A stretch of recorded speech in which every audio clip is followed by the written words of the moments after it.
Capítulo 22. A la mañana siguiente dejamos el pueblo con Emilio y Hast como únicos acompañantes. Nos dirigimos hacia un pueblo situado más al norte, que habíamos elegido para invernar. Los inviernos eran muy crudos en esta región y queríamos estar seguros de alojarnos confortablemente antes de la llegada del frío. Ahí, como en muchas otras ocasiones, nuestros temores se revelaron infundados. A nuestra llegada encontramos un alojamiento confortable y no tuvimos más trabajo que el de instalarnos. El sendero que tomamos al partir del pueblo de Emilio atravesaba la meseta y después seguía a lo largo de un barranco serpenteante que llegaba hasta el puerto de Montaña, donde se encontraba el segundo pueblo fortificado que defendía la meseta. Las paredes del barranco eran verticales, de entre 100 y 300 metros de altura. Después se unían a las montañas, cuyas cimas se elevaban unos 700 u 800 metros más.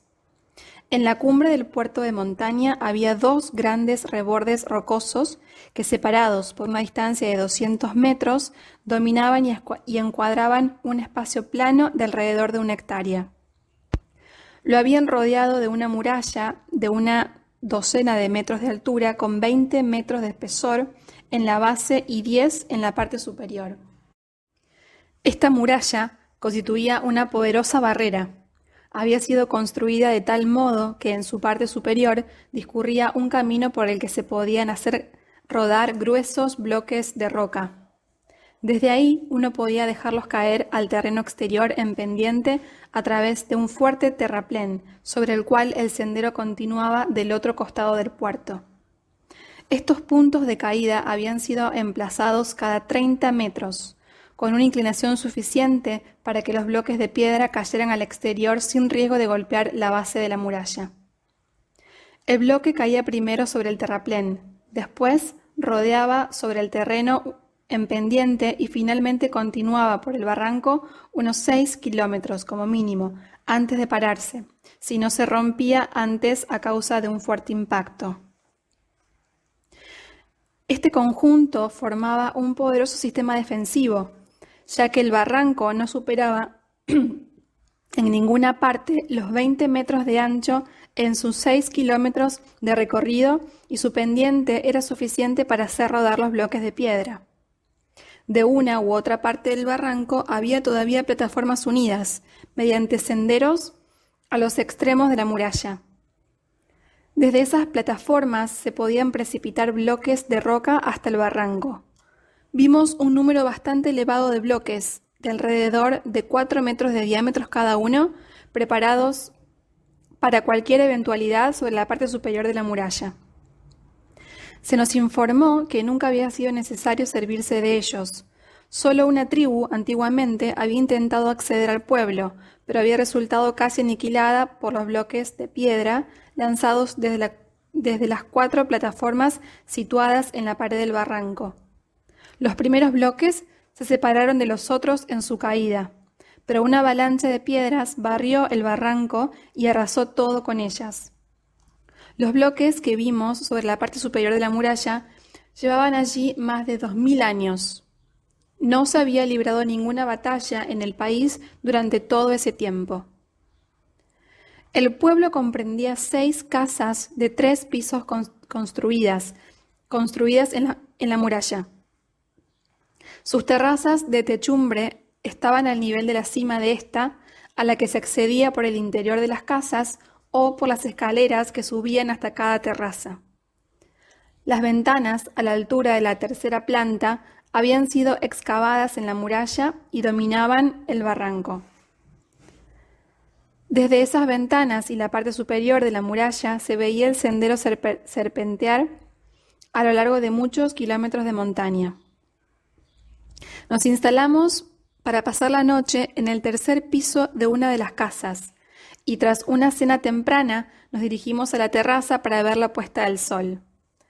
Llevamos allí unos instantes cuando subió por la escalera un hombre de unos 50 años. Tras ser presentado por Hast, se unió a la conversación. Nos enteramos de que vivía en la aldea que habíamos elegido como cuartel de invierno y que se dirigía hacia allí. Supusimos que como nosotros, también estaba de viaje y le invitamos a unirse a nuestro grupo. Nos lo agradeció, pero dijo que podía recorrer la distancia con mucha más rapidez que nosotros, que tan solo se había detenido en el pueblo para visitar a un pariente y que llegaría a su casa esa misma noche. La conversación versó a continuación sobre el templo que 3 de nosotros, junto con Emilio y Hast, habíamos visitado. El hombre habló con calma y dijo: «Esa noche los he visitado en el parapeto del templo». Continuó hablando y mencionó el sueño o visión que yo había tenido, tal como aparece reseñado en este libro. Para mí y mis compañeros fue toda una sorpresa, ya que no había hecho ningún comentario al respecto. Este hombre era un perfecto desconocido y, sin embargo, contó el sueño de manera vívida, tal como había sucedido a mí. Luego continuó diciendo: «Te mostraron lo que nos han mostrado a nosotros. El ser humano vive en unidad mientras es consciente de ello y utiliza, de manera correcta, el poder y el dominio que esta conciencia ofrece. Pero en el momento en que su ser mortal comienza a concebir fuerzas duales, empieza a ver a través de la dualidad, malversando su poder y manifestando la dualidad, pues el ser humano es un agente libre y manifiesta todo aquello que observa atentamente. A consecuencia de ello, surge la diversidad y una gran separación que se extiende por toda la Tierra. Pero se aproxima un cambio. La diversidad casi ha alcanzado su límite y la humanidad está reconociendo que todo proviene de un origen. Al reconocerlo, los seres humanos cada vez se acercarán más entre sí. El ser humano empieza a darse cuenta de que los demás hombres son sus hermanos en lugar de sus enemigos. Cuando lo acabe de comprender, sabrá que, al igual que todo proviene de un origen, todo debe regresar a ese origen o hermanarse en la realidad. Luego estará en el cielo y reconocerá que el cielo significa la paz y armonía interiores creadas por el hombre justo aquí, en la tierra. A continuación se dará cuenta de que él es creador de su cielo o infierno.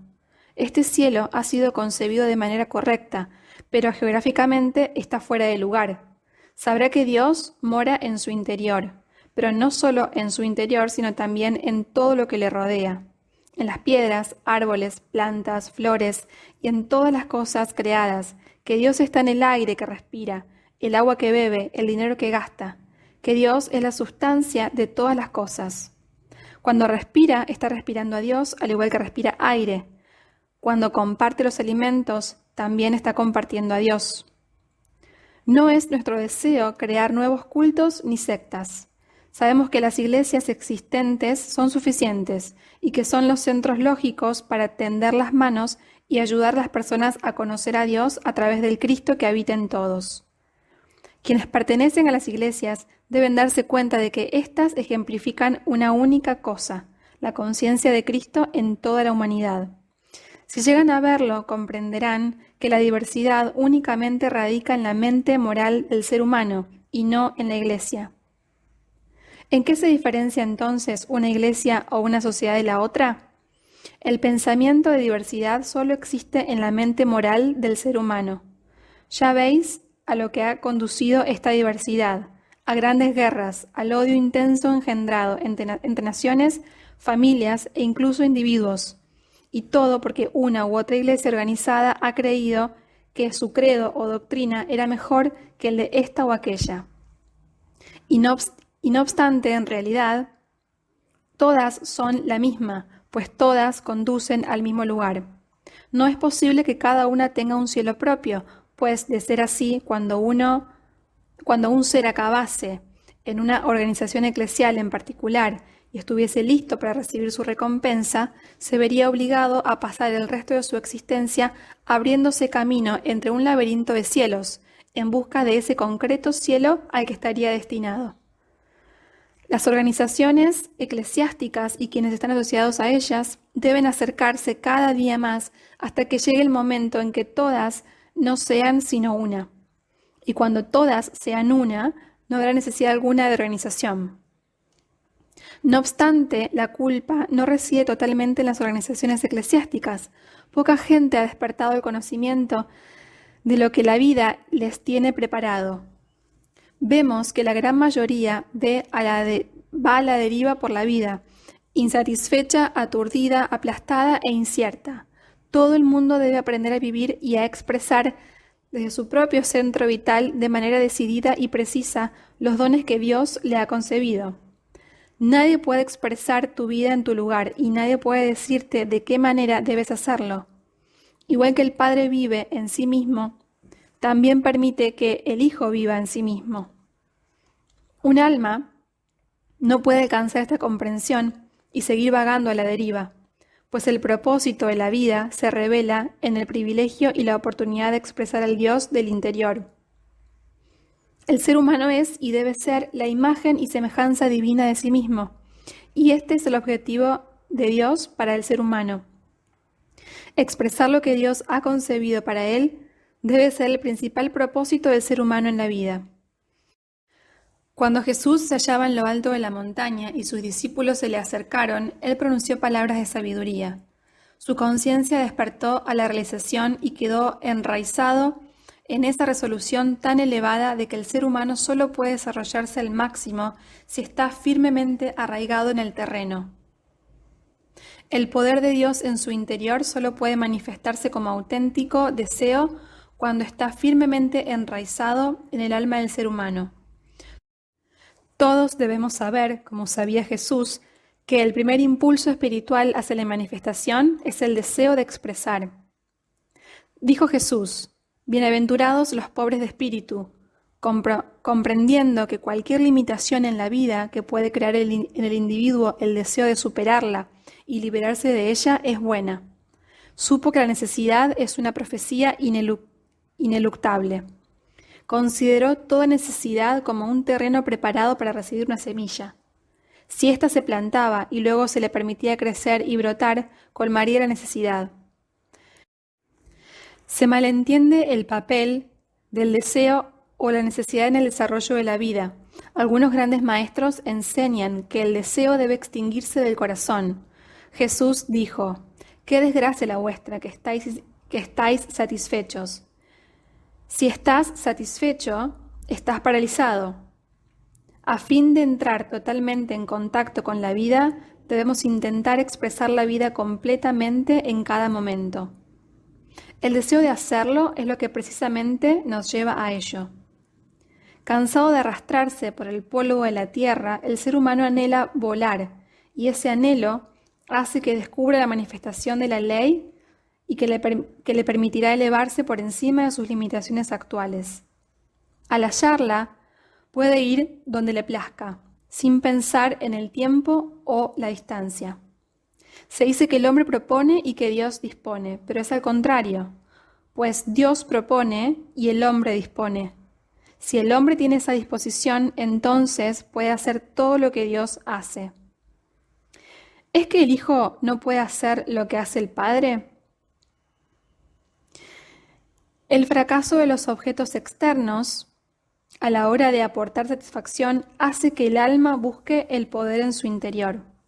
Entonces el individuo puede descubrir que yo soy, puede saber que en su interior radica todo el poder necesario para satisfacer el alma, para colmar todas sus necesidades y deseos.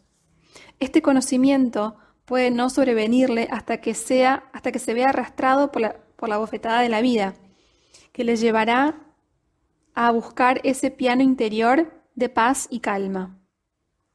Cuando sabe que yo soy es la satisfacción de su deseo, el deseo puede colmarlo. Buscar fuera de Dios la satisfacción del deseo es una tontería. Para superarse, el ser debe completar dicho desarrollo.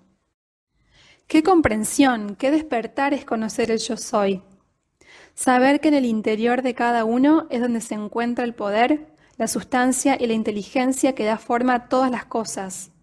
Saber que en el momento en que expresamos de manera inteligente la idea de deseo, precisa y auténtica, el poder, la inteligencia y la sustancia del espíritu fluyen hacia ella y la manifiestan.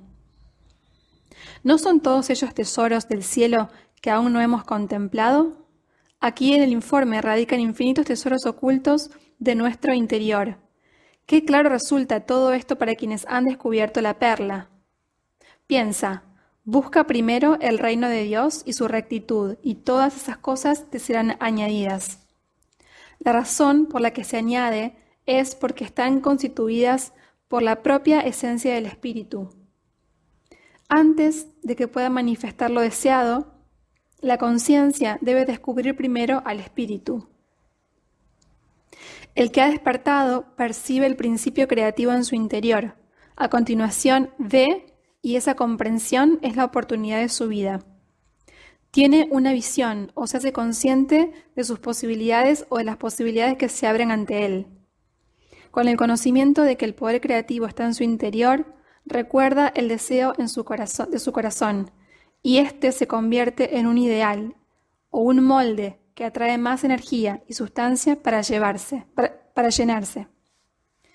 Yo veo es la conversión del alma, es la tierra prometida, el sueño hecho realidad, hacia donde el alma mira hinchada de fe. Aunque todavía no sea conscientemente comprendido, acabará adoptando una forma visible, pues cumple la ley. Puede que haya que atravesar y superar muchas experiencias llenas de sequedad. Esto hace que el alma sea digna de la reconciliación. Al entender la visión como una tierra prometida, un ideal de lo que hay que manifestar o de lo que se convertirá en real, el alma solo verá el bien, que es el objeto de su deseo. Aquí no debe existir duda alguna, ni titubeo, ni medias tintas, pues eso sería fatal. Hay que ser fiel a la visión y seguir adelante. Esta visión es normal y tan necesaria como son los planos y los detalles de un edificio para poder construirlo. Hay que ser tan fiel a la visión como el contratista lo es a los planos y los detalles proporcionados por el arquitecto. Hay que eliminarlo todo excepto la verdad. Todas las grandes almas son fieles a su visión. Todo lo manifestado fue primero una visión, una idea plantada en el alma, a la que se le permitió germinar y crecer. Esas almas nunca permiten que el escepticismo de los demás les influya. Están dispuestas a sacrificarse por una visión que les son fieles y creen en ella. Jesús fue fiel y rotundo respecto a su visión. Se ajustó a su plan, aunque aquellos que le rodeaban y querían se mostraron incrédulos y desleales. Se hizo según su fe, y lo mismo nos ocurre a nosotros. Cuando el individuo empieza a dirigirse hacia la tierra prometida, debe renunciar y abandonar la tierra de la oscuridad. Debe dejar la oscuridad y empezar a caminar hacia la luz. Es imposible irse y quedarse al mismo tiempo. Lo viejo debe abandonarse y hay que abrazar lo nuevo. Tiene que olvidar las cosas que no desea recordar y mantener en la mente tan solo aquello que desea conservar. Una cosa es tan esencial como la otra. La visión, si uno desea colmarla, debe recordarse. Debe mantenerse en mente la visión que se desea reproducir. Ha de olvidarse o negarse a recordar aquello que no se quiere reproducir. Toda idea, pensamiento, palabra o acto debe ser fiel a la visión a fin de poder manifestarla. Eso es la verdadera concentración, la concentración de devoción, la concentración de fuerzas sobre lo esencial. Eso es amar el ideal. Un ideal solo puede expresarse a través del amor. El amor hace realidad el ideal. Si al principio se fracasa, hay que ser resuelto y continuar adelante. Ese es el ejercicio de la voluntad, el rito de autoconfianza, la expresión de la fe dirigiendo la fuerza hacia el ideal. Este ideal nunca podrá realizarse sin esta dirección consciente de fuerza, sin este ejercicio de la voluntad. Resultaría fatal para el propio ideal si faltase la voluntad. Esta debe poseer la misma cualidad del ideal al que sirve. Si la voluntad no contiene el deseo de servir, la fuerza que la voluntad desea dirigir no podrá ser liberada del alma. La voluntad de ser servido hace girar la corriente vital en contra de uno mismo. La voluntad de servir mantiene el flujo de la corriente vital a través del ser, que se mostrará radiante. Servir da un propósito a la visión, libera amor en la vida. ¿Cómo puede expresarse el amor a menos que fluya a través de quien expresa la vida? Si fluye a través de la conciencia, alcanzará a todo el organismo, estimulará a todas las células con el amor que se exprese. Entonces el amor se armoniza. El alma se vuelve radiante, la mente se ilumina, el pensamiento se torna agudo, brillante, vivo, preciso. La palabra se hace positiva, verdadera, constructiva. La carne se renueva, purifica y dinamiza. Los asuntos se ajustan y todas las cosas adoptan su verdadera posición. El yo soy se expresa en el mí y en el mí ya no puede seguir negando al yo soy.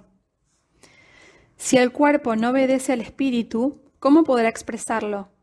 La mente consciente debe buscar y querer al espíritu para poder aprender de su poder. De este modo, el individuo comprende que el espíritu es la satisfacción de la necesidad. No encontrará una expresión más elevada que cuando se permite colmar la necesidad de otros. El fluir hacia los demás es lo que abre el depósito del espíritu. El serviré es lo que abre el depósito ilimitado de Dios a todos y lo que hace que el alma se sienta realizada. El alma regresa a la casa del Padre tan pronto como tiene voluntad de servir. El hijo pródigo que sirve se convierte en el hijo festejado. El bracero que se alimentaba de cáscaras y vainas pasa a convertirse en el príncipe de una casa real, la casa de todas sus propias posibilidades. Conoce el amor de Dios y comprende y toma posesión del regalo del Padre. Solo un hijo puede recibir dicho obsequio. Ningún sirviente, ningún jornalero puede entrar en la alegría de la herencia del hijo. El sirviente siempre busca conseguir algo. El hijo ya ha heredado todo lo que tiene el Padre.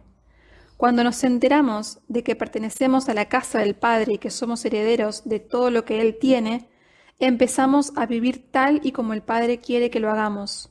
Ahora somos hijos de Dios. La conciencia del hijo provoca la satisfacción. La conciencia del sirviente provoca la carencia. El Padre colmará cada uno de los deseos de nuestro corazón en cuanto adoptemos el papel del Hijo de pensamiento, palabra y obra. Descubriremos entonces que los hijos de Dios son libres. Al llegar a ese punto, el hombre que hablaba se levantó y diciendo que esperaba vernos cuando llegásemos a nuestro cuartel de invierno, se marchó.